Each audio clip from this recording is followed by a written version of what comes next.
Welcome to a world without water. The land that stretches before you now is a nuclear desert. Civilization scrapes by at its rare oases, and in the wastelands between, marauders on modified vehicles and irradiated monsters battle for the rare water that falls from the sky. The civs themselves are run by rival gangs, ruled with an iron fist. Life here is short and difficult, defined by radiation poisoning and sun sickness. The only thing worse than surviving here is dying here. But hey, it's home, and you're not going down without a fight. Hello, everybody, and welcome to the Tabletop Tavern Campaign 3 Wastelands. We're so happy to have you here. For those of you who don't know me, my name is Jenny. I will be your game master now and forever, so get used to it. My pronouns are she, her, and I'm going to allow my beautiful, wonderful, talented players to name and pronoun themselves for all of you, and also introduce you to their characters. Starting with the beautiful, the talented. I'm not going to introduce her because that would spoil it. Hi everyone, I'm Victoria. My pronouns are she, her. I'm playing Glimmer this season, and her pronouns are also she, her. Hi, my name is Stacy. My pronouns are she, her, and I'm going to be playing Tess, Tess, and her pronouns are going to be she, her. Hi, I'm Pip. I use they, them, and I play Adrastos, who also uses they, them. Hi, I'm Doe. My pronouns are she, her, and I'm playing Hallie this season, whose pronouns are also she, her. Hi, I'm Cam. My pronouns are they, them, and I am playing B, whose pronouns are she, they. They, she. Hell yeah, hell yeah.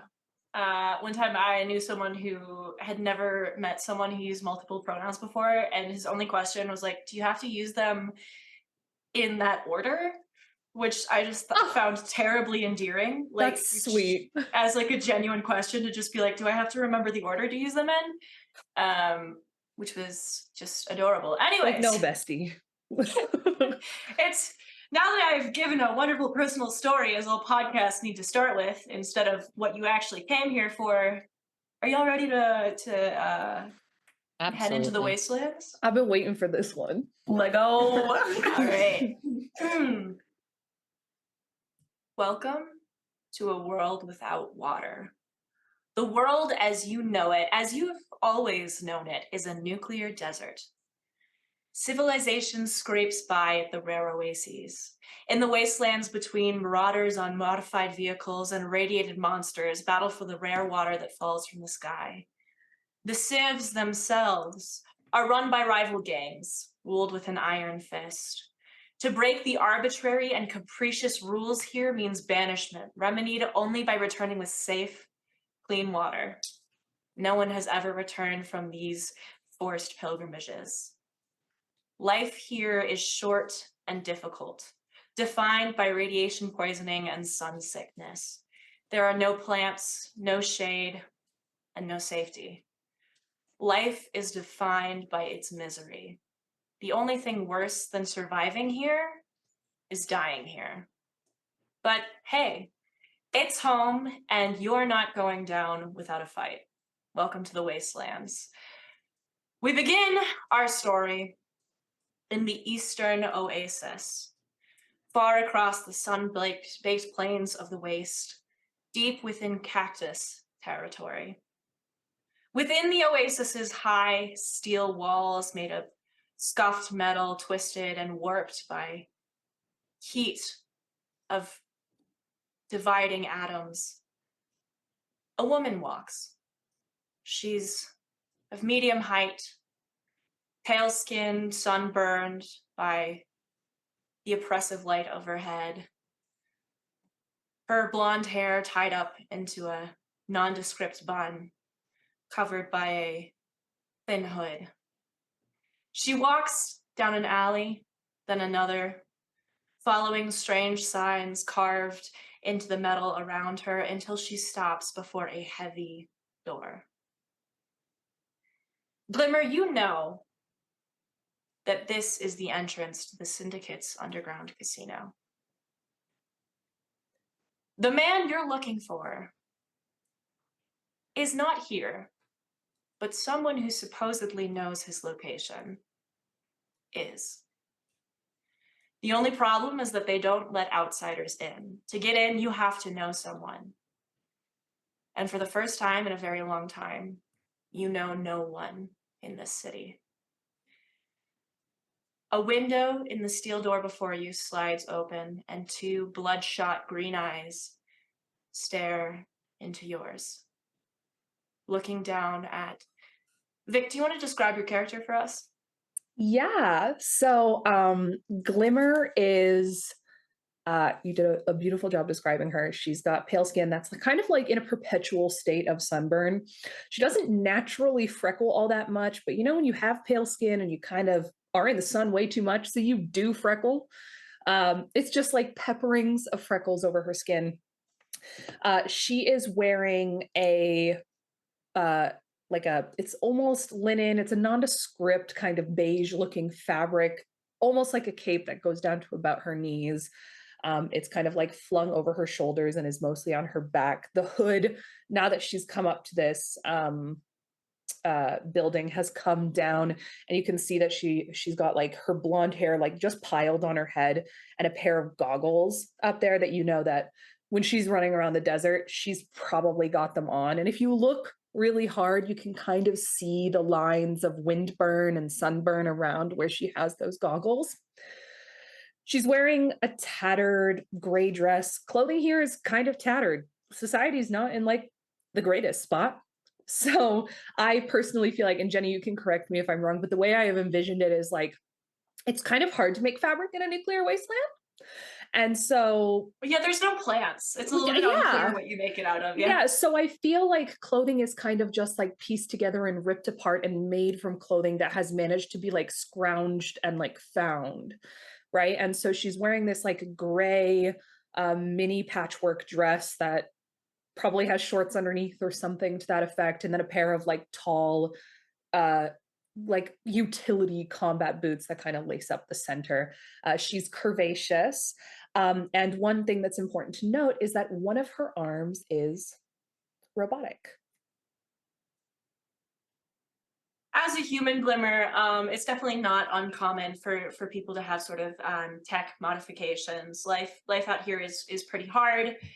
And frankly, radiation just isn't good for anybody. That's fair. Most people alive are going to sort of be suffering the adverse effects of living in such a sort of a horrific wasteland.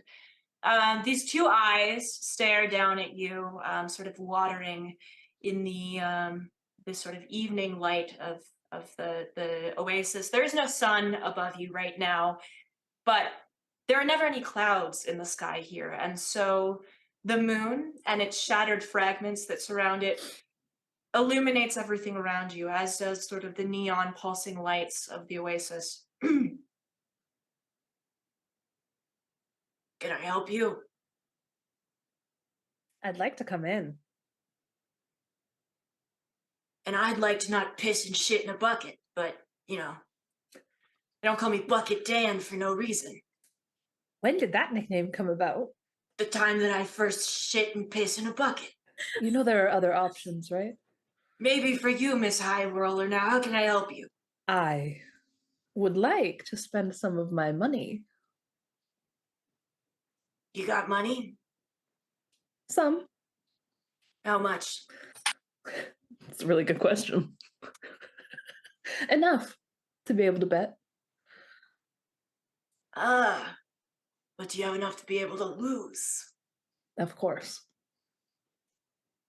Can you roll me a persuasion check, please? All right. Let's give that a little gore. That is a 15. Glimmer, this person's eyes stare at you from the gap in the steel and then pull back very suddenly, and a grubby, sort of hairy hand reaches out towards you. The fingernails are gnawed short. There's dirt in Cute. every last wrinkle of the palm. And the voice goes, I'll let you in for 25 credits. Can I I guess, insight and see if he's like bullshitting. Yeah, go for it. Yeah.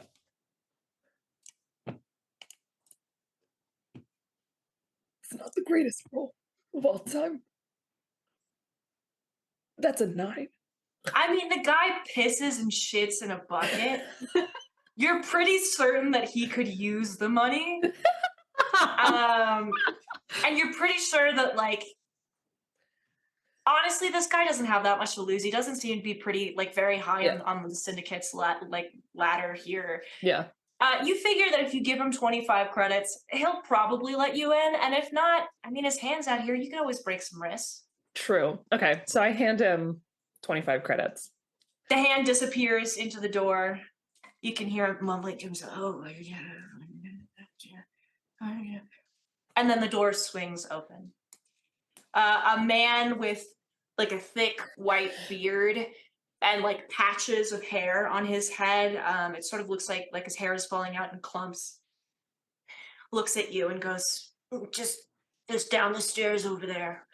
And as you step into this room, you are hit with just like the most powerful aroma of like human feces and urine you've ever smelled in your entire life. Lovely.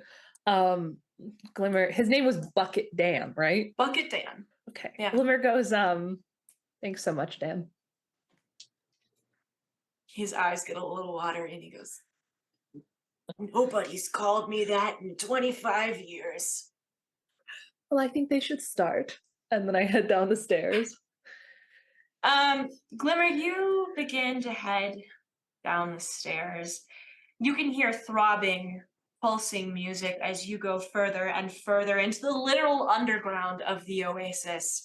Down here, the air is actually cool. Up above ground, it never gets cooler than about 90 degrees Fahrenheit, and I'd love to do the math for you, but I'm thinking like 37 Celsius. Dots, 90 is less than 37, but I also know 90 is hot as hell. I can connect those dots. Yeah. So at night, it reaches about 90, 95 degrees Fahrenheit. That's as cool as the above ground ever gets. But here in the underground, it's a comfortable temperature. You find yourself able to sort of shed your cloak and sort of put it away so you can move a little bit easier. And you step into the underground syndicate casino. Now, this is basically a giant room. Mm-hmm. One end to the other, probably horizontally 4,000 or 5,000 feet. Wow. Across from you, 2,000. The walls are lined with sort of just tables upon tables of people playing cards. In the center of the room, the focal piece of the room, is this giant arena. Closer to a coliseum than to your typical boxing ring. You know that here they stage the living fights that are often fought to the death between opponents, where the richest people in all of the oases will come to bet on who dies first. And the person you're looking for likely isn't in this room at all, but instead at the high rollers table on the sort of mounted, quasi-levitating, glass-paneled room above, overlooking the entire casino, where you can see a velvet draped table and 5 or 6 people seated around it, being waited on by sort of scruffy-looking scavenger types, hand and foot. You know that you have to get up there, but you're not sure how. And there are guards posted. Like, can I roll perception? Yeah, roll perception.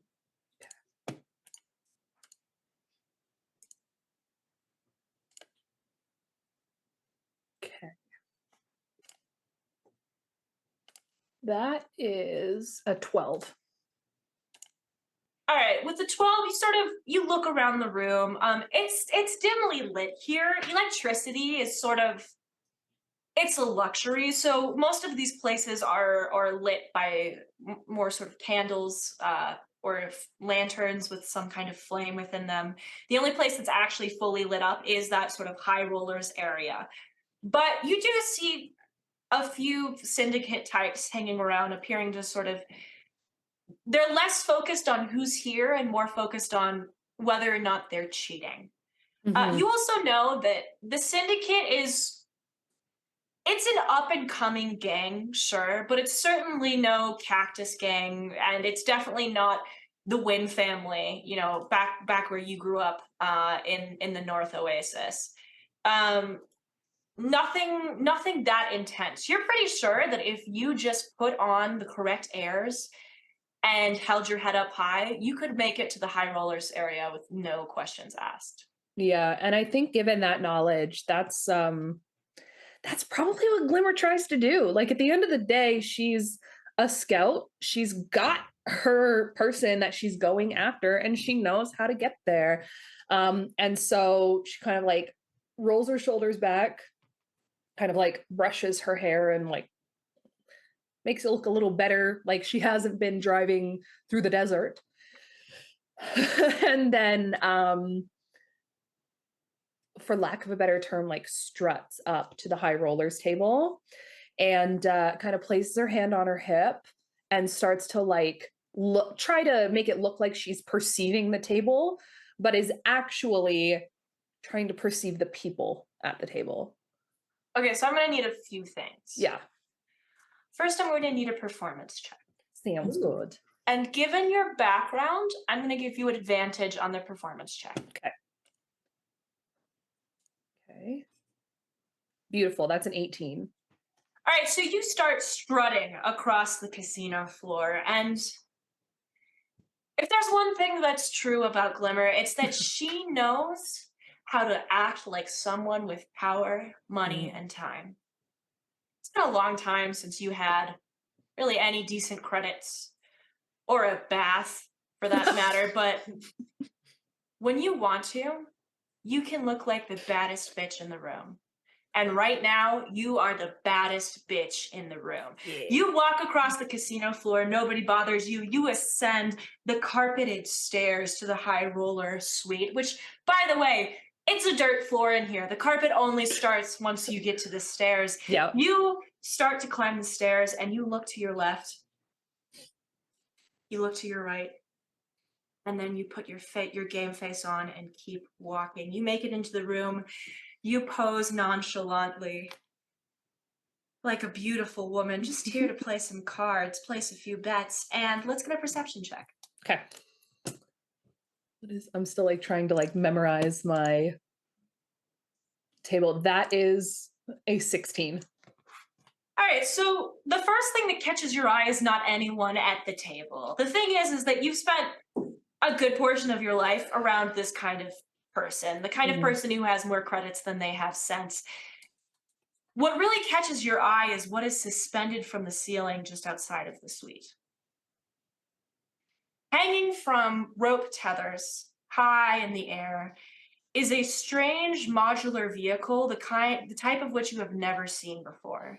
It's got sort of a longer front and a long center. It looks like you could fit several people inside of it. But unlike most of the vehicles that you've seen that are open air, this is enclosed. It's got these strange sort of glass windows on either side and a glass window in the front. And instead of sort of being propelled up in the air by any kind of levitators like you're used to on your typical speeder, it's got these large rubber sort of circles beneath it that presumably could propel it forward. And from what you can tell, the people in this room are gambling to win that item. Now, you're no archaeologist. You've never really cared about this sort of thing. So you just you note it as like sort of a passing fancy, the kind of thing someone incredibly wealthy would want to collect simply to own. And then turn your attention to the table. With an 18, you notice a few things. First of all, the vast majority of the people at this table are exactly the kind of person you expect to see here. There's a few humans dressed in like clothes that actually look somewhat new. There's no holes, no scrapes. The colors are slightly faded, but that's it. They're all clean, well-dressed. But oddly, also at this table is a Kinesian, dressed in rags, looking fairly destitute, a lot more like the average sort of Oasis citizen than anyone else. Behind them is, you always called them bugs. You probably shouldn't. A massive sort of human-like creature with antennae and an exoskeleton and wings like a beetle's that sort of watches you with vague curiosity, but your eyes skim past all of them to the very last woman at the table. Now, you notice her not because there's anything particularly notable about her. In fact, she's dressed more for traveling across the desert like you are. She's got tan, sort of caramel-colored skin, dark hair tied back into 3 long braids that hang down to the center of her back, dark eyes sort of lined with kohl, and dark clothing too, like the kind of traveler who only goes it at night. You notice her because she notices you. She has a deck of cards in her hand, but she's not looking at them. Mm-hmm. She's looking at you. And when your eyes meet, an eyebrow arches, and she looks at the seat next to her as if inviting you to sit down. Glimmer arches her eyebrow back and walks over. She sort of pulls out a chair for you as you approach. And do you sit down? Yeah. As you sit down, she turns away from whatever game is at hand, placing her cards in the center of the table, and says, "I fold," and then looks at you. She leans towards you and says so quietly that only you can hear her, and just barely, over the sounds of the casino, "What's a nice northern girl like you doing in a place like this?" As she asks you that, Glimmer, for a second, you are not in a poorly run casino beneath the eastern oasis. You are in the northern oasis, just outside of it, actually, among the dunes and the cracked, packed dirt. Standing next to a speeder for 2 people, with your things in a bag next to you, waiting. The person you're waiting for was supposed to be here at sundown. And by now the moon is high in the sky, the shattered pieces of it illuminating everything around you. And in that brightness, you do not see the person you're looking for. What do you do? I think Glimmer immediately feels like something is wrong. She knows that this person would not abandon her. And if they are not here, it is because something bad has happened. And I think she, knowing what has been going on, like feels the feeling of like, you know, when you get so angry, you can feel it like in the back of your neck and the heat radiates out. I think that's what happens. And she feels just fury.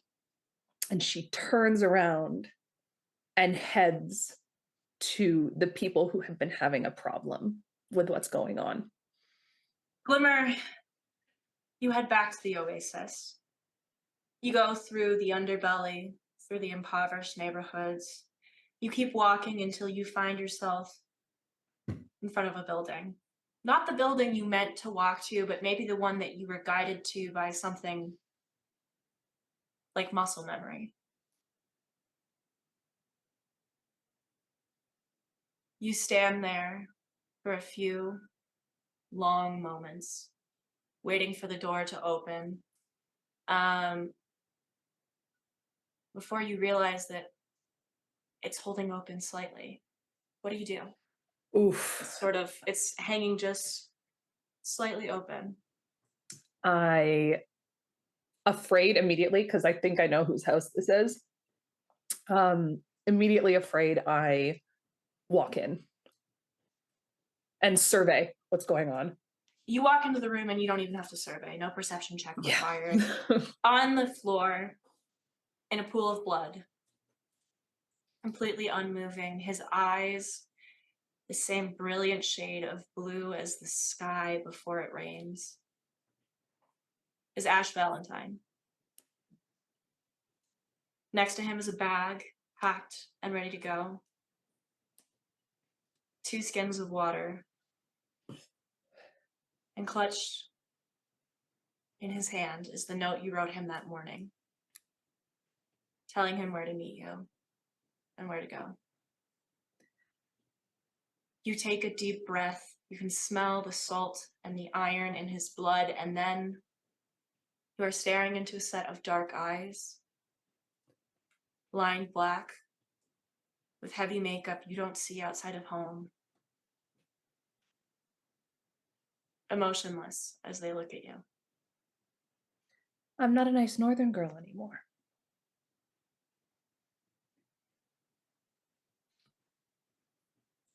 Well, neither am I, and I'm guessing that's why you're here. I'm looking for a mutual acquaintance. I know who you're looking for, yes. I don't really have acquaintances, though. I just need to know where they are.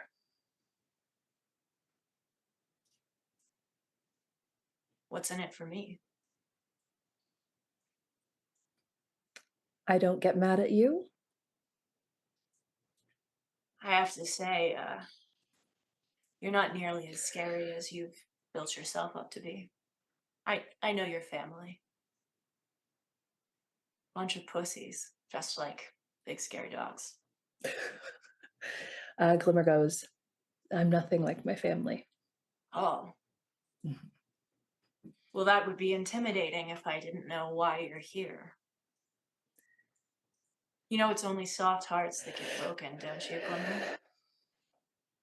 Call me a soft heart, but it's also a vengeful one. Perhaps I won't call you a soft heart. Perhaps I'll call you V. Or Glimmer.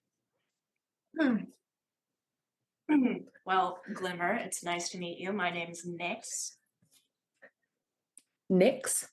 Nyx. Where'd you get that one? Birth. Yeah. Nyx, are you going to tell me?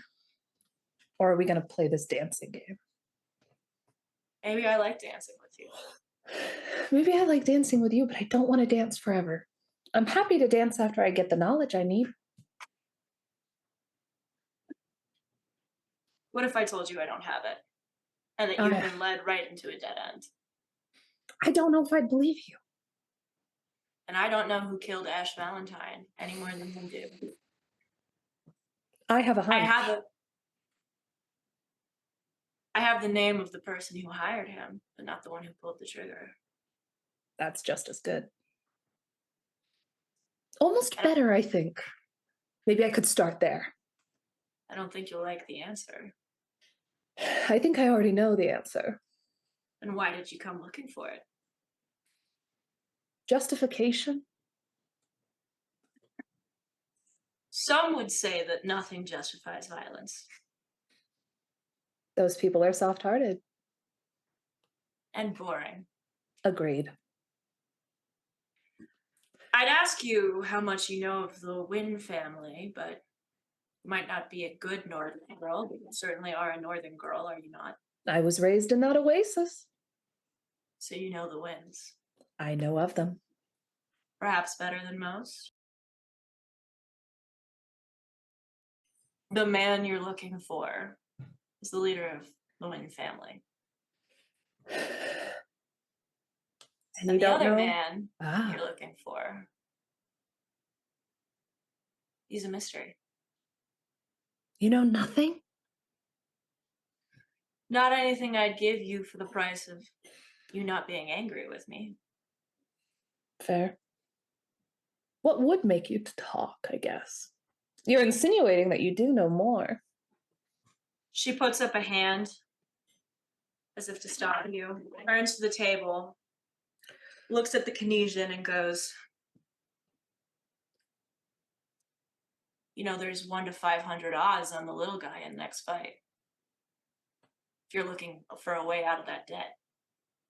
And then turns back to you and goes, Credits. Or we can just skip the middleman and you can give me water. Although I wouldn't imagine a girl like you grew up knowing much about thirst. Maybe now, though. I was going to say I've learned, We all do, don't we? to say the least. Why would I give that to you if I don't have a guarantee that you have the knowledge I need? Maybe it could be a gift after you share with me.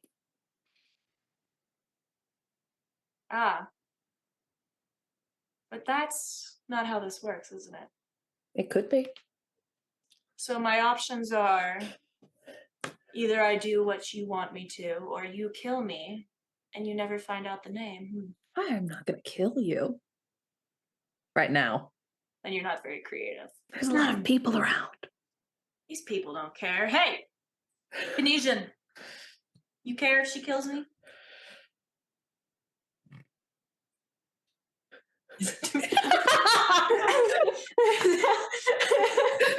She's like,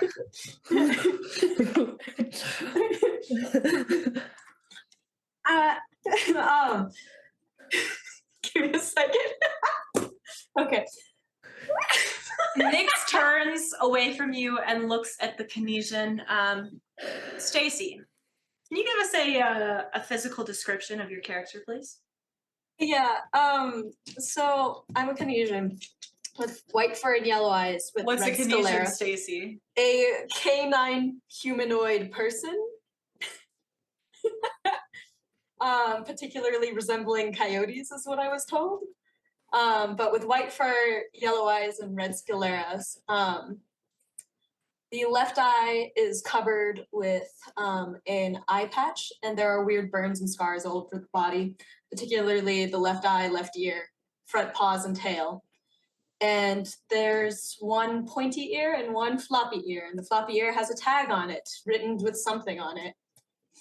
And I'm also wearing a matching vest to go with my eye patch. slay. Tess, you look up as this human speaks to you. You've been sort of minding your own business. You're not at this high roller table by choice. You've sort of backed yourself into a corner where if you don't win your bet on this next fight, they're going to be finding you somewhere in the body of, well, the stomach of maybe some large Calipatera. You are currently 1,500 credits in debt. You're in the middle of a losing streak that started off as 20,000 credits in the black.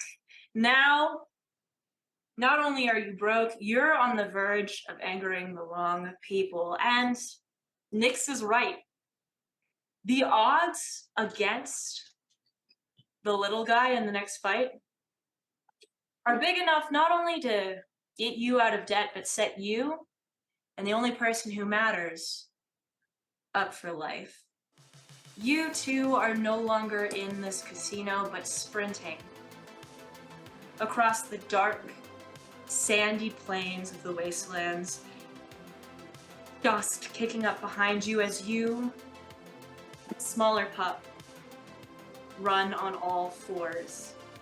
You can hear him cry with every step, hear him whimper, know that he is in incredible pain, that you were just slightly too late.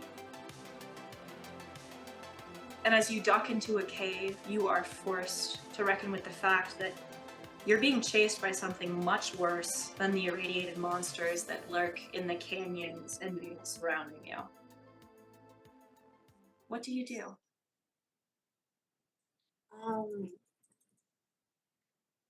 Can I just start to dig, hoping to kind of like conceal myself as much as I can? Yeah, you can go ahead and dig. I'm gonna... God, what the fuck would digging be? Let's get a nature check. Gotta old-fashioned it out.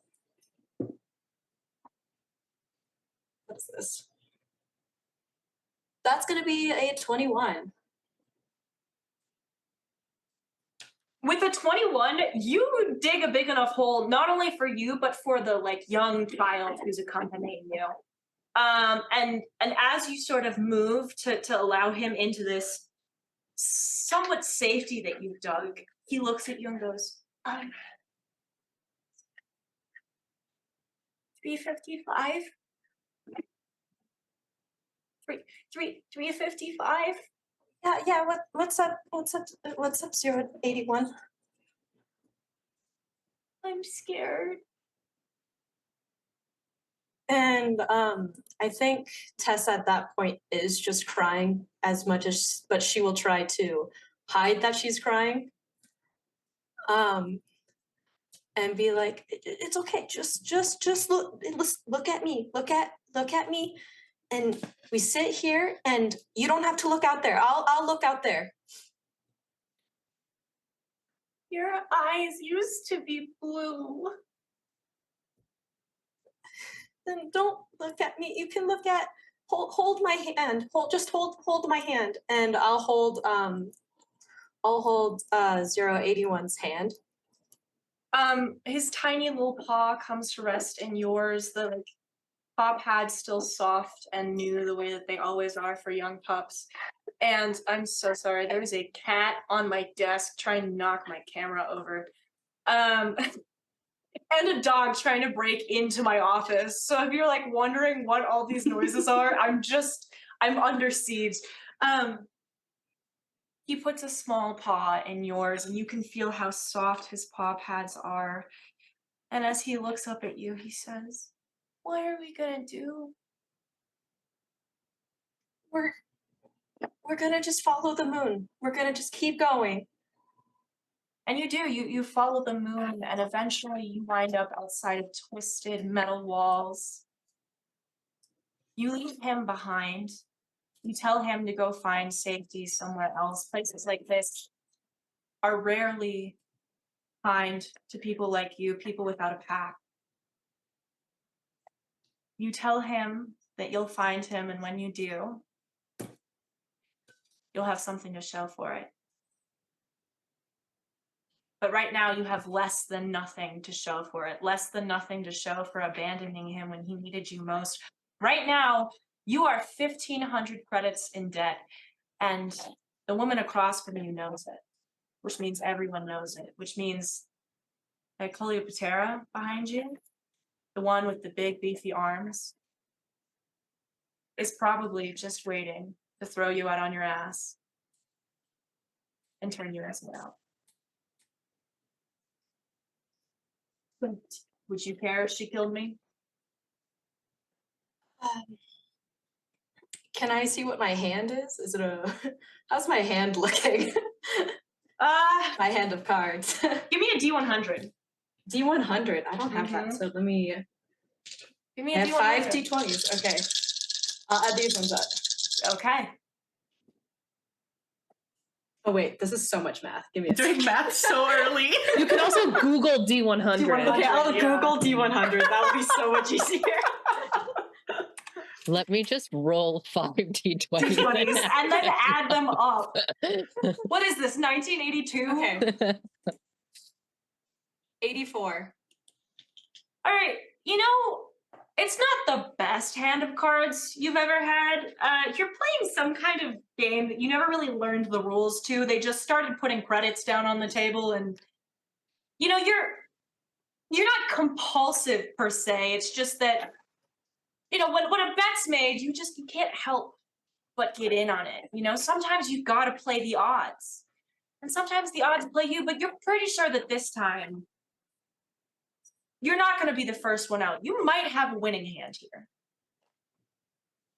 In fact, give me an insight check. 11. In fact, you're 90% sure, you've been counting cards, you're 90% sure that you have the best hand in the room. I am going to respond to Nyx and say, well, I don't know. That wouldn't be in my favor. if you died, would it be?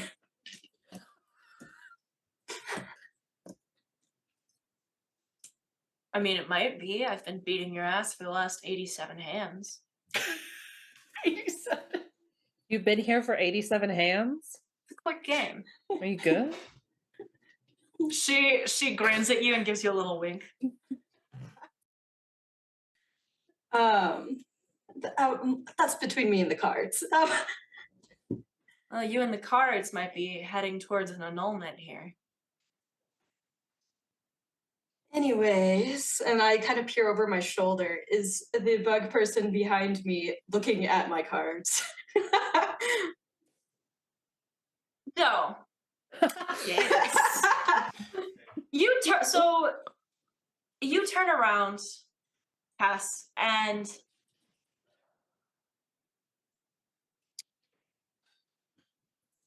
there's a woman behind you. This Colipatera, she's beefy, she's big. Do, can you describe your character for us?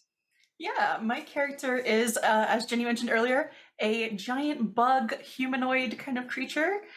She's got mostly a bluish exoskeleton with kind of hints of like a desert orange, that kind of creeps along her forearms and legs, and then kind of a orangish belly. She's also got some tall antennas and some wild green hair. She is dressed in very, very tattered garments, not too dissimilar from Glimmer, but wearing kind of a like crop top, almost sports bra-esque top that has a hood on it, and then some like, kind of jogger-esque pants that are probably tattered and dirty at the end. She wears no shoes instead. She found the remains of an Urban Outfitters and just like went crazy. Sorry, continue. Listen, she's got to be cool if she's a bug. Oh yeah, no, 100%, 100%. But she, bare feet and arms that kind of show off her kind of like pincher-like claws that she has for hands.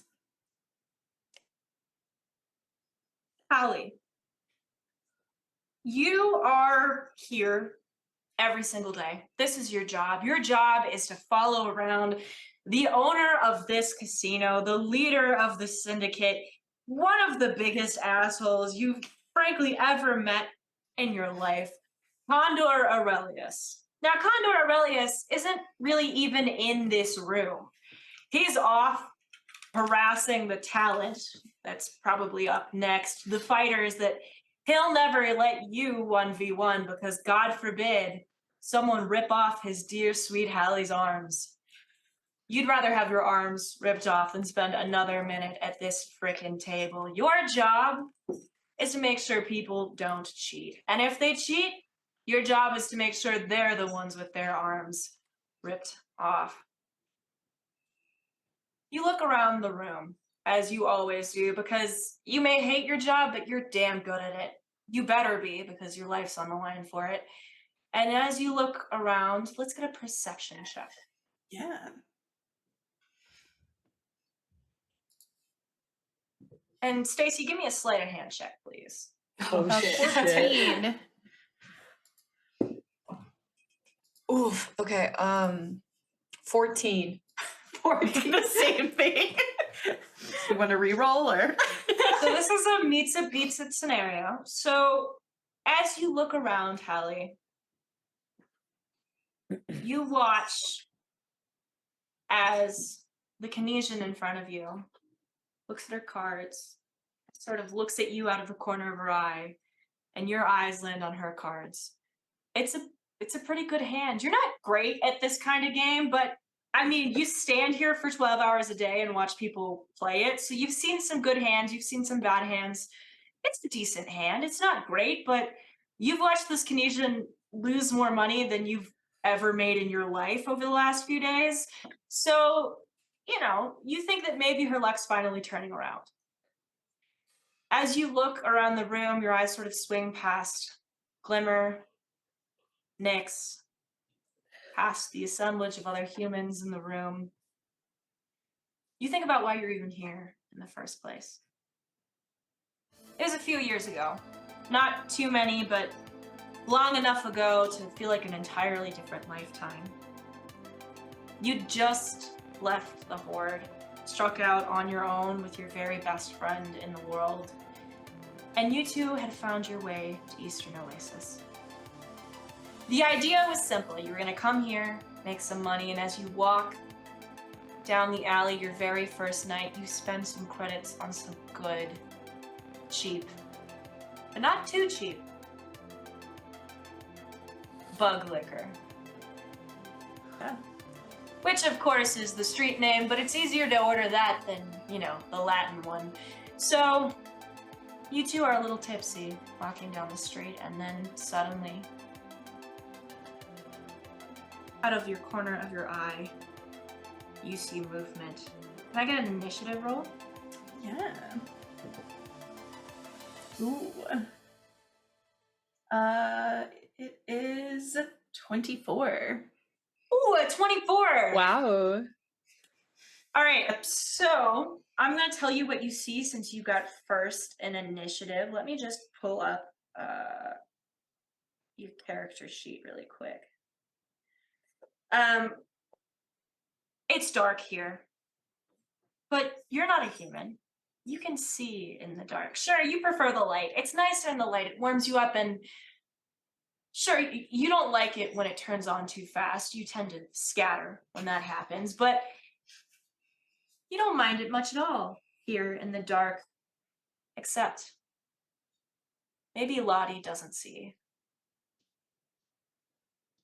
Because someone grabs him.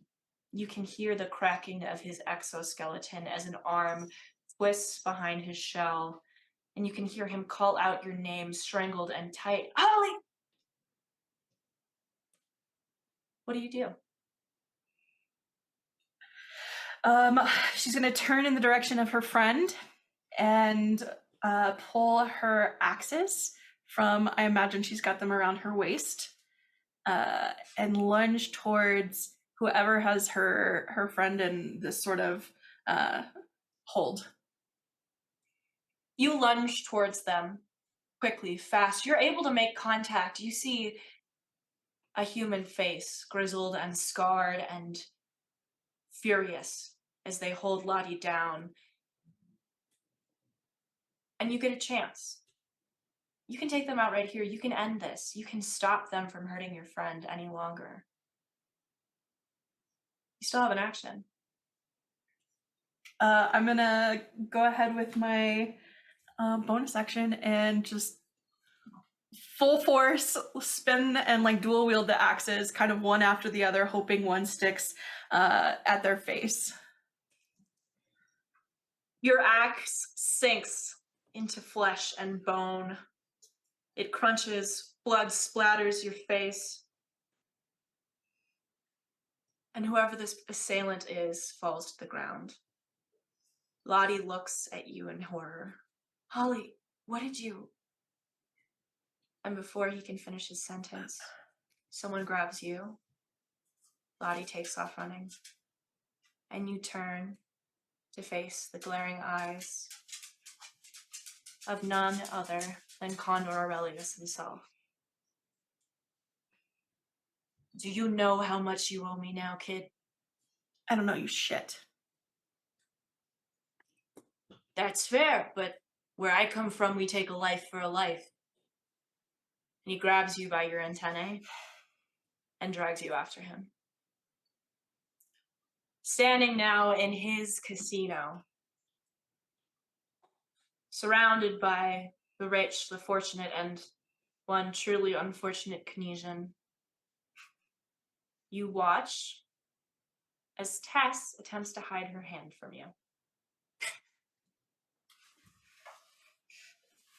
She's Hallie's gonna cross her arms, and as a Coloptera, like she's segmented, right? So it makes a little bit of a noise, not different to like a subtle as her eyes kind of narrow in on the Canesian, just kind of like head tilted, waiting for them to notice.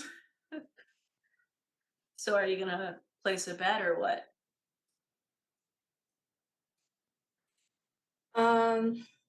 I don't even have anything to bet with.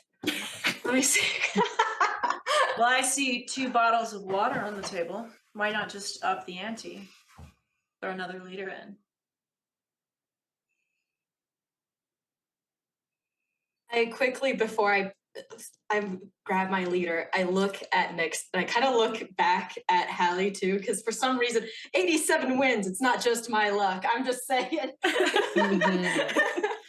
And so, then I'll grab the extra leader and I'll put it on the table. And Tess will let out a big cackle. I'm sorry, I have man, to take a screenshot. Go on. I can't get away from some steaks. Sure. I mean, dogs love raw meat. And then she goes ahead, matches your bet with a bottle of water, and then puts down her cards, being the last person in the round. And I need you to know, I literally just took a screenshot of this. I rolled a single D100. And she got an 89. No. She takes your water, pulls it towards you, towards herself, and goes, well, this has been a fun game, but if Flammer over here doesn't want to give me what I want, I'll have to pull out. I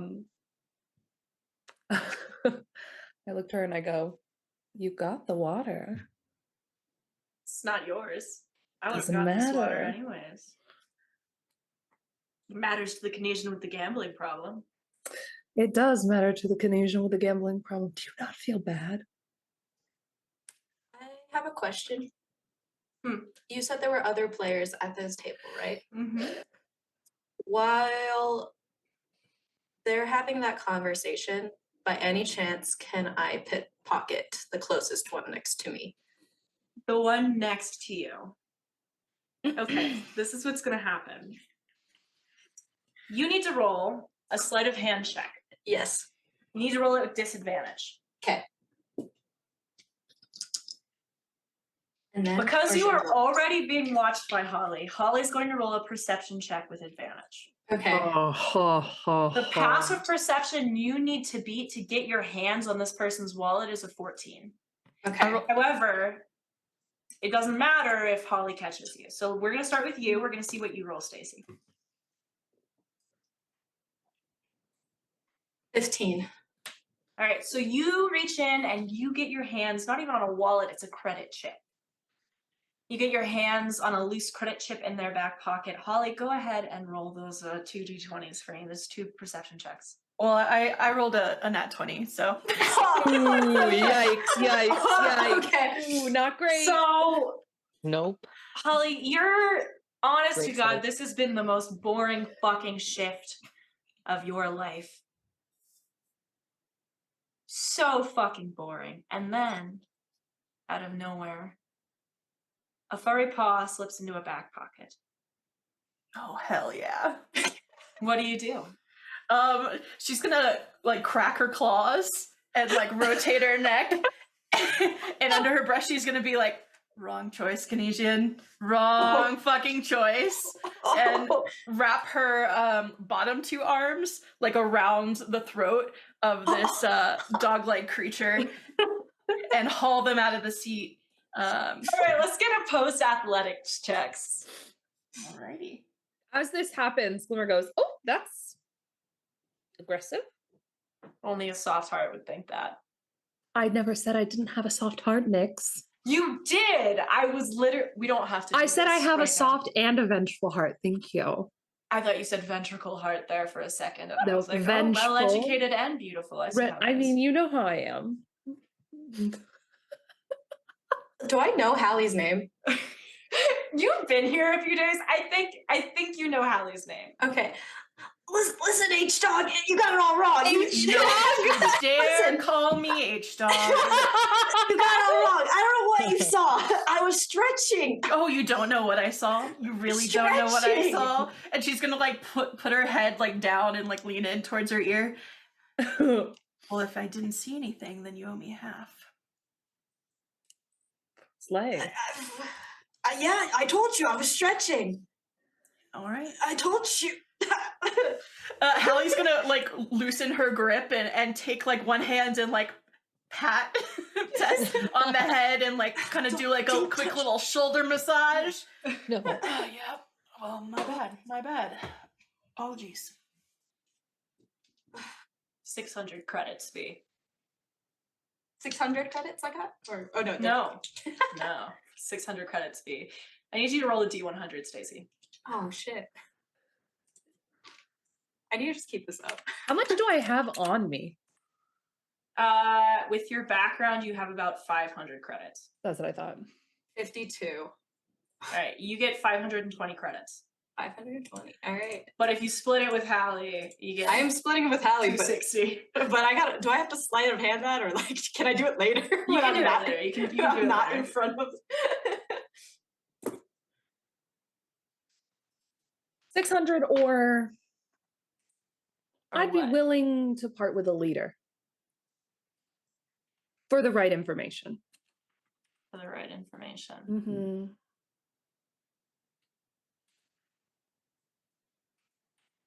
I don't know the name, but I can give you a description. Okay. Do you have a vague location? Last seen in the Eastern Oasis. You're in the right area, Beautiful. but it was a few weeks ago. It's, I'm a scout. Dark hair, scout. Missing a leg, I think. Doesn't let anyone get too close. Works with anyone? Lone wolf. Known for that? I guess as much as anyone is. No name? No first, last, nickname? Knight something. Glimmer grabs one of her liters of water and passes it over to Nyx. Pleasure doing business with you, beautiful. Pleasure doing business with you. And as Nyx then turns to the now 260 credits richer Tess, she says, "So what do you say? Taking those 1 to 500 odds on the little guy?"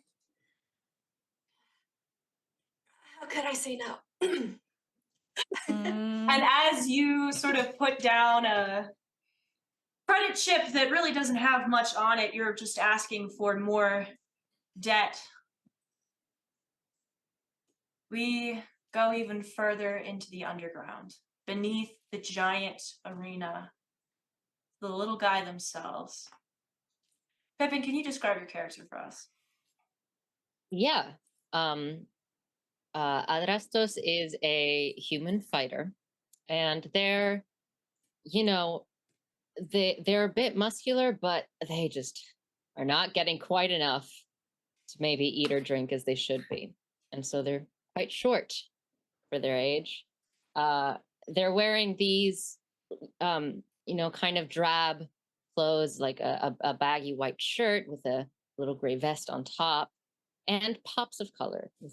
They're fiddling with a neckerchief, a red neckerchief that seems to be brighter than anything else they're wearing. Like they've taken pains to take a little bit of care of it. They have dark brown eyes and dark brown hair, and they are a little beat up. And they look like are used to being a little beat up. Got they're I don't know where I am around, but they look tired, and they're probably waiting on something. Adrastos, you are seated on a crate. You've got your daily ration of water in one hand. It's not quite the full liter that you should have at this point in the day, but you've got it.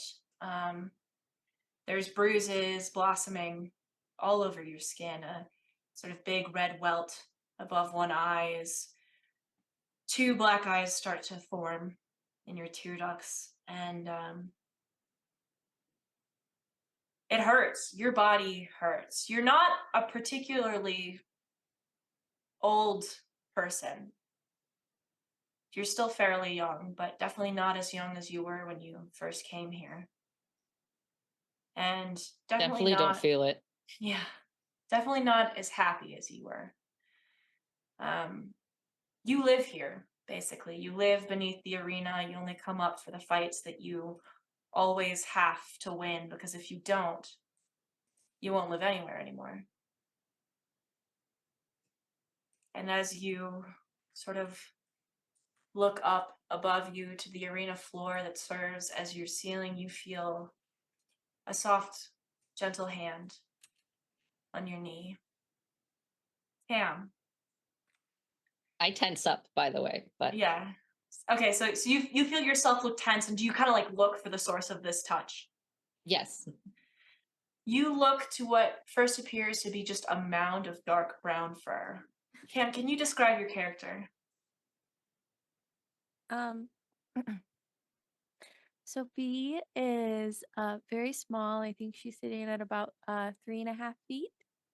And she's a little mole with nice claws. She likes to wear a knitted sweater, even though it's completely uh terrible to wear that in the desert. But she found a book from a long time ago about how to knit, and now she likes to do it just as a fun little way to fiddle.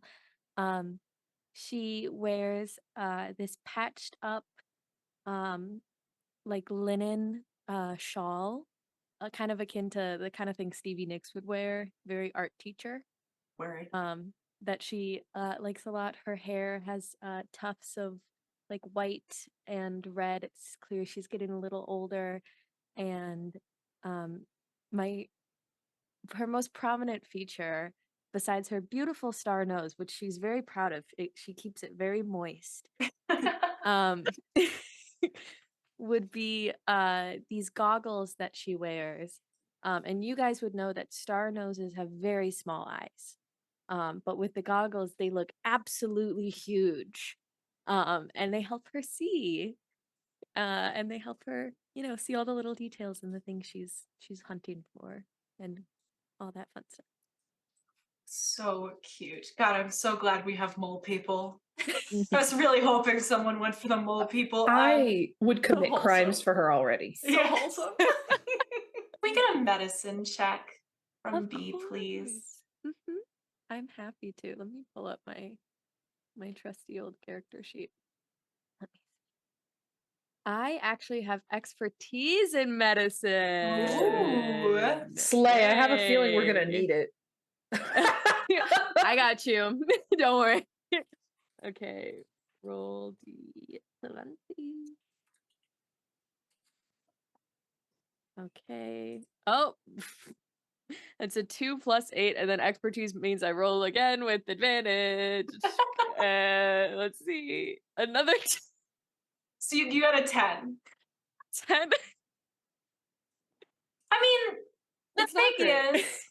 is, Adrastos doesn't have. It's sort of hard to tell how they're doing when they immediately pull away from you. But this kid's fucked up. No one's taken care of this kid in a long time. They're definitely worse for wear. They've got these mechanical braces on their wrists, presumably to help support them after years of just constant physical abuse. And sort of as they pull away from you, you can see that their hands are sort of shaking, as if even those supports aren't doing enough. You can see from just your knowledge of tech that these are pretty worn out. They're not doing what they need to do anymore, and that basically you're witnessing someone who's living with a lot of chronic pain, probably much more than they should be at such a young age. This is your first time here. You sort of stayed away from this place, but something recently has drawn you here. As you look up into the face of someone far too young to be this tired, you think about why you're here at all.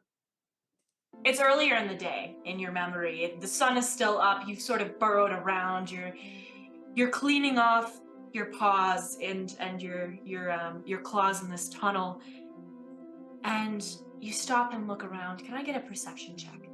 Yeah. That is, oh my goodness, I am rolling very poorly. That It's a is DC 5 check, so you'll be okay. It's an 8. Okay, well. For reference, I have a +5, so I rolled 2 2s and a 3 so far. Oh my god. Oh, Okay, so no. you stop and you look around, and the thing about you is that now most star noses can't see in the daylight. But in the darkness, they thrive. You, however, as you've gotten older, you've lost sort of the touch for seeing in the dark, but you formed a new connection to the earth, and you can feel when something moves or falls or touches it when you yourself are surrounded by the dirt. And your tremor sense activates as something small clunks to the floor just by your feet. I'll go and I'll look and I'll try and pick it up. You pick it up and you find, first of all, like a clump of melted plastic. You're quite familiar with plastic. A lot of the things that survived from the before times are made of plastic. Whatever happened melted it and warped it into shapes that it no longer was, but it's what's at the end of this plastic that's so fascinating to you. It's a sort of ring made of metal, and hanging from that ring is another metal object. Flat, with a long protruding segment that sort of sticks off in various directions. You have to hold it quite close to your face to examine it, but as you look at it, you realize that even though you don't know what this is, there might be someone out there who does know. And you think you know who. I will I have my like wrist pad and stuff on, but that's separate from a comms device, right? You can use it as a comms device, sure. Okay. Do I happen to have this person's information, or will I have to head right over there? You think that if this person is awake and not taking one of his famous naps, you'll be able to get in touch. Okay. I'll shoot him a quick message to see, and if he doesn't respond in 5 minutes, I'm burrowing over to him. There's no response. Okay, I'm burrowing over. You dig a long, winding tunnel all the way back to home. What's been home for a long time. You find yourself in the crib beneath the underground market. And seated in the center of the crib, which is in its essence just a giant cavern that you've dug that connects to a bunch of other tunnels that lead to your nieces and your nephews and where they live. In the center of it is a giant pile of stuff. Some may call this trash, you call it treasure. Antiquities and artifacts from a time long gone, a time that the humans don't respect nearly as much as they should. The time that led to everything that's happening now. And in the center of this giant pile, curled up, is a huge, almost perfectly spherical, elderly star nose. His fur is like almost entirely white. Again, he's nearly perfectly round. Think Odin the dog in shape. Damn. And he huffs out a long snore as you enter.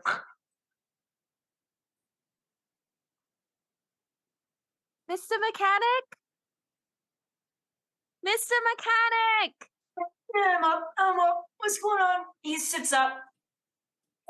And he too has a pair of glasses pulled over his eyes, but they don't nearly magnify his eyes as much as yours do. In fact, they make them look even smaller so that they just look like two black pinpricks beneath this like sea of thick warped glass.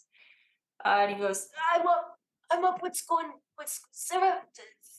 saffron. No.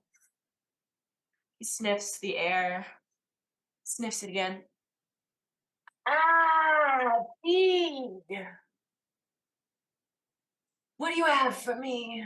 Snacks?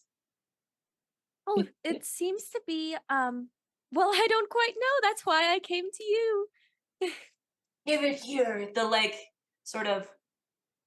They're not tentacles on a mole. What are they? They're claws. But the things They're on like his really face. long. Like His whiskers? face. The little nose. The nose? the nose star things. Anyways, his Little bit. nose sort of twitches at you as he leans like a forward. mustache. I don't know. His claws are too long now to even move them because he never moves from this spot. He goes, put it here. Let me smell it. Let me taste it. I'll up to him. And I'll put it up. I was like, here, it's plastic of some sort, and it has a bit of metal, and well, to be honest, I don't quite know anything that it could be off the top of my head.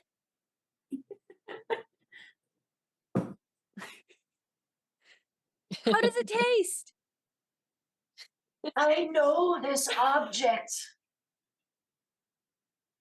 He sits up, and as he does so, you see that he's wearing the sweater that you made him that's just stretched tight. It's sort of like a crop top, which was on purpose. You thought that he could pull it off, and he really can't, but the thought was there.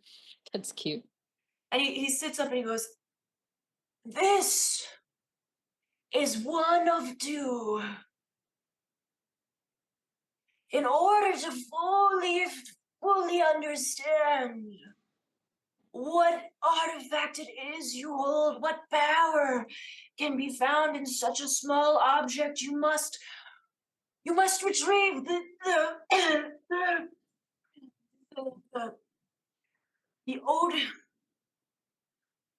Odysseia. Odysseia? The Odysseia. Odysseia? Yes. Where can I find that? They just dug it up. Oh. Well, that sounds perfect. I'm sorry, Mr. Mechanic. You seem to be coughing a bit. Have you had enough water today? What? No. Have you? No? No water stuff. That's fish bucket. Well, I have a liter, if you'd like. No water, no water, no. If I wanted fish to fornicate in my mouth, I'd just let them do it. Oh, Mr. Obsessed. Mechanic. They just dug it up, Just Did I today? see it? Yeah, no, about a year and a half. Oh. 6 decades ago. Those are very The close times to each other, yes. the scintillating, the scintillating people.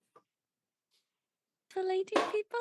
The scintillating people with the cards and the magic tricks and the David Copperfield. Oh, I know. Magicians. Yes, with the magicians and the cards and the go fish underground. Casinos. The Crazy Eights. Yeah, the Crazy Eight place. They found it down there. Oh. Yeah. I've never been there before. The Odysseia. Well, here's the thing. If you want to be able to make use of that little doohickey you have there, you're gonna need the other half of the thing, so maybe Right. you're not that dedicated to learning about the world. Oh. No, Mr. Mechanic, don't tease me. I can't help it. You're just so gullible, so young. I appreciate your smarts quite a lot, but not when you're a smart ass. Oh. Oh! She laughed. She laughed. Oh, yeah. Yeah. You know what? I will take that liter of water. Yeah, you are. And Put it up to him. Maybe a cigar. You got a cigar on you? I don't have a cigar, but I do have something. I learned recently how to roll paper properly, but it's with a different kind of plant. You know what? Leave me with one of those. Here you are. You sort of skitter away to go try to figure out how you can make your way into the syndicate's underground casino as this giant mole man hotboxes a underground cavern.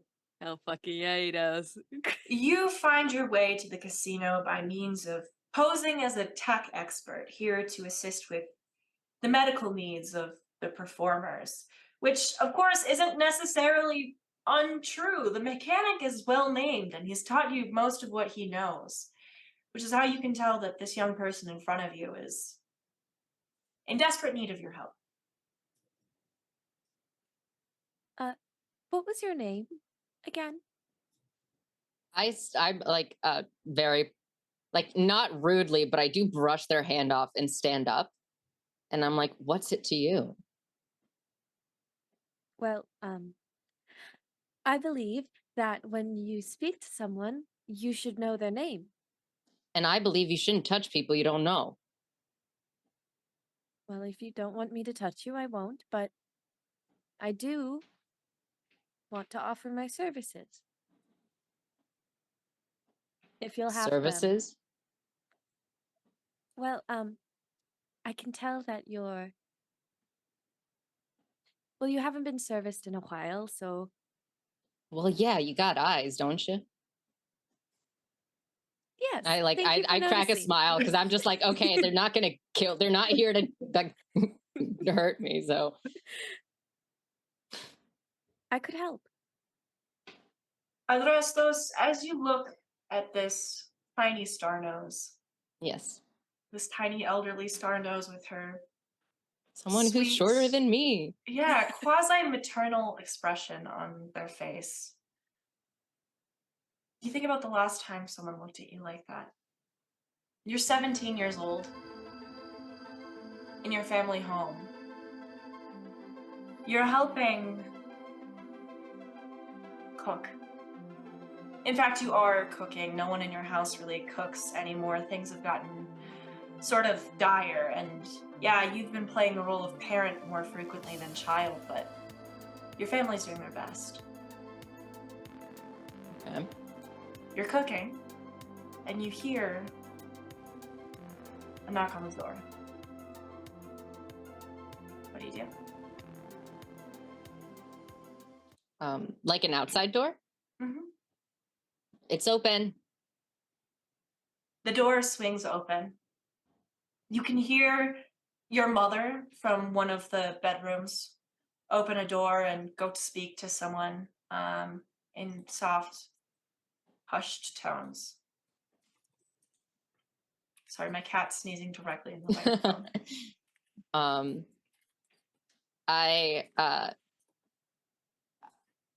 I don't stop what I'm doing, but I make less noise in an effort to potentially overhear what.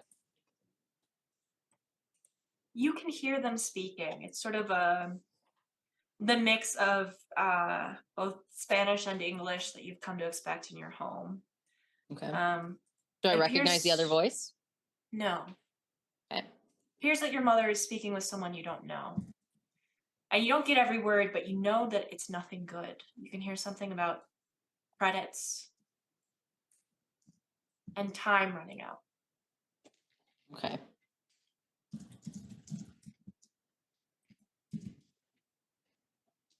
I will find a good stopping place and then like make my way over, not to interrupt, but isn't like to be an additional presence, because I guess that like in a concern for my mother. You start to move towards the entryway of your home, and your mother rounds the corner, nearly bumping into you. Behind her is a tall man, sort of scarred with deep-set eyes and angular features. And Mhm. your mother stops and goes, Mijita, ¿cómo estás? Bien, you didn't tell me we'd have a guest. I don't know that I lower my voice. I'm like, I don't know that we have enough. We have enough, sweetheart. No te preocupes. This is a friend of mine. I think to myself, I know all your friends. And I'm like, oh, all right. Pleasure to meet you. And you like give them a nod and take a step to my mom. Mr. Aurelius, this is my child. This is my child. Mom, you good? Everything's okay. We were just having a conversation. It doesn't sound like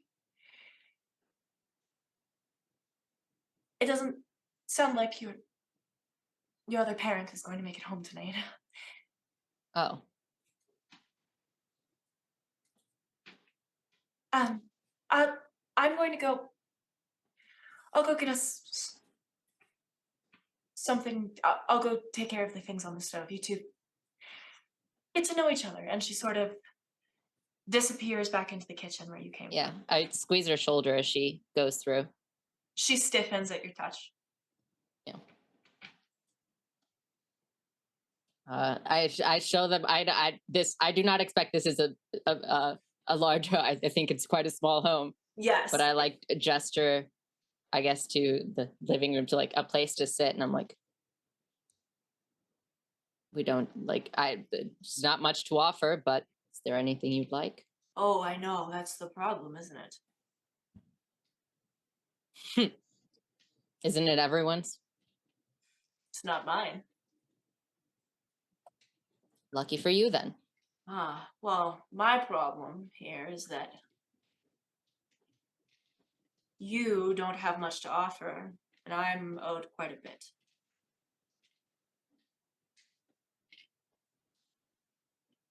What kind of value are you looking for? I know. I know. I don't know who this is, but I know that my dad's not coming home. Yes, well, he could come home. The tune of 175,000 credits, plus interest. That's like more than the city's made in the last 200 years. But it's just about what your father's lost. I just look at him incredulous. I'm just like, there's on what in my mind. Where I'm just like, any chance you care to share how he racked up such egregious expenses? And I like in disbelief where I'm just like, you're kidding. Like you're blowing it up. I know it's with interest, but like 25,000 credits at 8% interest compounded every 2 minutes. Oh, slimy. Slimy. I have an old little like chronometer, a watch on my wrist that's old and speed up, and half the pixels don't work. I'm just like, I see why you're not thirsty. Oh no, I have all the water I could ever need. I take baths, long ones. I just look down and I'm like, can't say I know the feeling. So, your mom, she seems pretty upset that your father's not coming home. Yeah, she's right to be, but wouldn't it be nice if you could bring him home for her? it absolutely would. But what, as you like yourself said, I apparently don't have much to offer you, in your opinion.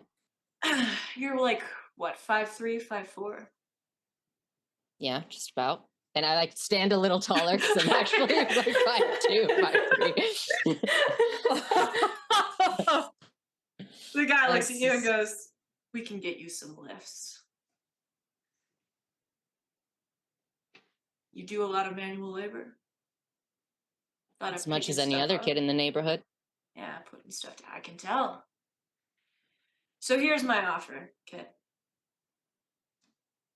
I return your father in one piece, more or less, living, breathing, etc., etc. Make your mom real happy. In exchange, all I ask for you is that you pay the debt in blood instead of credits. Just maybe not your own, if you're lucky. If I'm lucky. I look back at the kitchen and I like take a step forward and I'm just like, to be honest, I don't think she's gonna be happy either way. But maybe I'll have more of a shot than he did. He's certainly not a fighter. Maybe not. Not really much of a gambler either. No. I do like my odds, but I've never had good ones anyway. All right, kid. Let's go. No time to say goodbye. Okay. You follow the man out of the house, and as you walk down the street, you can hear your mother calling, Miguel! Miguel! ¿Dónde estás? Querida? And her voice echoes off the alley walls as you leave the neighborhood and never come back. This tiny star nose is looking at you with the same expression your mother would when you would trip and fall and come home with sand and dirt lodged in the scabs in your knees as a child. Ouch. Okay. I like raise up like my wrist and like look down at my ankle and I'm just like, what, these hunks of junk? There's nothing to service, love. Of course there is. Everything can always be fixed.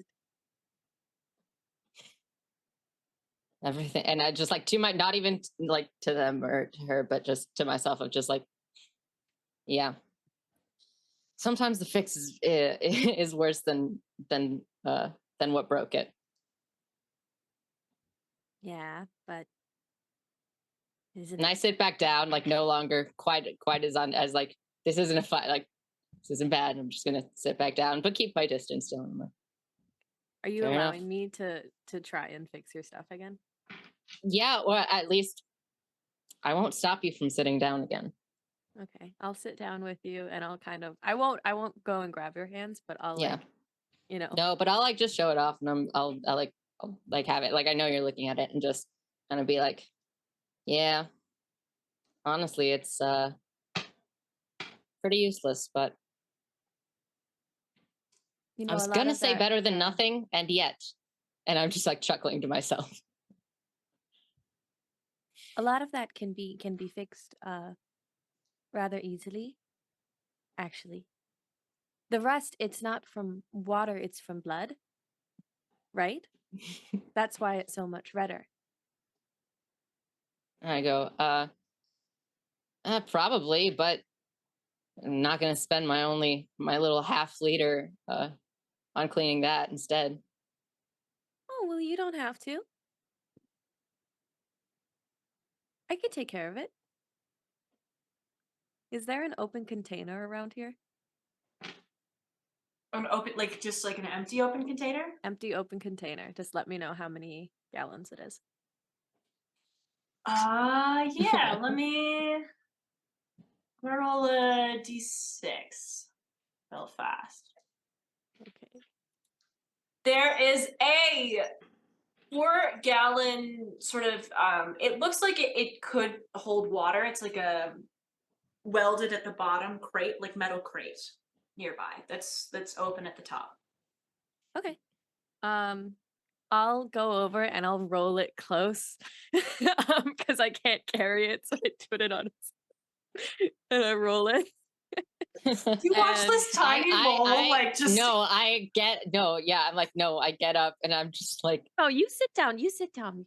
We're and no, fixing and you I up just today. I take it. I'm just like looking at them. Yeah, just like, hey, what I'm here for, I guess, and like bring it over to us. Wonderful. So, as one of my discoveries, I took Tech Amateur. So I can, because of that, use condense / vaporize. It is a level 1 action. It's instantaneous. And in an open container, I can create up to 10 gallons of drinkable water. I can also produce a rainfall that falls within a 30-feet cube and extinguishes open air flames. I can destroy the same amount of water in an open container or destroy a 30-foot cube of fog. I can only use this once a day, once per long rest. So I'm going to go and I'm going to make 4 gallons of water. MVP over here. You may have just saved our lives. I have to write a quick note. I roleplay while you learn. Damn it. Hey, Cam. It'll be Ways for us to get water regularly. I love you. I love you. As the person who helped them build this, sorry. Don't apologize. Don't apologize. Listen. When y'all said you needed a healer, I Y'all said did that. bet. Wait for it. I respect it. All right, so I also would like to know, this is Jenny's thing. I can also burrow through unworked earth and stone and stuff, and I can get water from doing that. Yeah, Yeah. Adrestas, this is like I want to react to something. Yeah. Water you've ever seen in your life. I watch her do this, and like my eyes widen, and immediately I I look around me. I try and see if there's any, a cardboard, a pallet, a something to cover it with. And I like look at her and I'm like, the hell do you think you're doing? Do you want to get jumped? Just in disbelief. And then I like peek inside it again and close it. I'm like, no, that is not what I just saw. Well, I wouldn't need to get jumped. I wouldn't be stealing. I'd freely give it away. I come in closer and I'm just like, how can you do this? You know what? It doesn't matter. I take another step. I like try and go take her hand, but I can't do it. So I'm just like, I sit back down and I'm like, I think you need to be careful because I know that you have done this as a kindness, and I don't think you realize where you are and what this means and how valuable this is. And I'm just like looking at it, just like, it's just a bunch. It's just a crate of water. It's more water than I've seen in like the last 3 months. This is the most total water you've ever seen. I've ever seen. Yeah. Androstas is like, Jenny, is this I'm a so pond? sorry. Is this an ocean? This like, is rules probably as written. hyperventilating the slightest bit because I'm written. like, I'm this isn't like I'm hallucinating.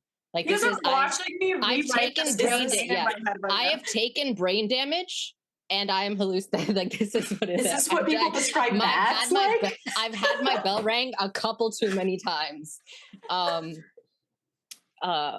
But yeah, I sort of start accepting it. It's like, oh, I look around, there's obviously no one else around. So I'll uncover it again. I'll just take it. I'm just like, this is not a magician, but it's like, I don't know what else to do with this person that has appeared before this like saint apparently can just create miracles. I'm sorry, so you're telling me that you invent Catholicism all over again? You're like, fuck. Absolutely not. But why are you here if you're if you can do this? In my mind, I'm like, what are you even doing here? So I do just take it off and then like take my brace off hand it to them. And then I fiddle with the bag at my feet, and I grab one of my canteens, and I look at them, probably looking much younger than I have in a while, because it's just like, may I You take as much as you need, sweetie. it's like I fill it up and I like take the smallest of sips, because I'm like, this is not happening, right? Like it's not happening. Like I'm dead or dying. This is what's happening because it's not possible. So I do that. So you fill up your water skins, and as I'm very dehydrated. goes to sort of start cleaning your braces, the ground beneath you begins to shake. And on instinct, you step back onto a slowly rising platform that brings you up to the center of the arena. In the high roller suite, Nyx, Glimmer, Tess, Hallie, you all look out the glass windows and see what must be the little guy rising towards the crowds, being deposited right in the middle of the arena. And from the opposite end, on his own rising platform, a massive 7.5-foot tall Canesian, battle scarred, muscles so huge they bulge beneath his flesh like they might burst it open. And Nyx looks at you, Tess, and says, "Regretting that bet yet?" And that is where we will end this session. Thank you so much for joining us on the Tabletop Tavern Campaign 3 Wastelands. Episode 1. Woo! They're back. These are my wonderful players. They've been great. Thank you for watching. Hopefully I will be back with exactly the same person. We'll find out. I hope so. Oh my god. No, the Spartan money is not on Pippin, I'm not gonna lie. Yeah. Oh god. Hey folks, thanks for watching this week's episode of Tabletop Tavern. New episodes go up on Mondays at 8/7 Central on Twitch and YouTube. Podcasts go up Tuesday mornings. Please feel free to check out our other socials in the description. Have a great week and stay hydrated.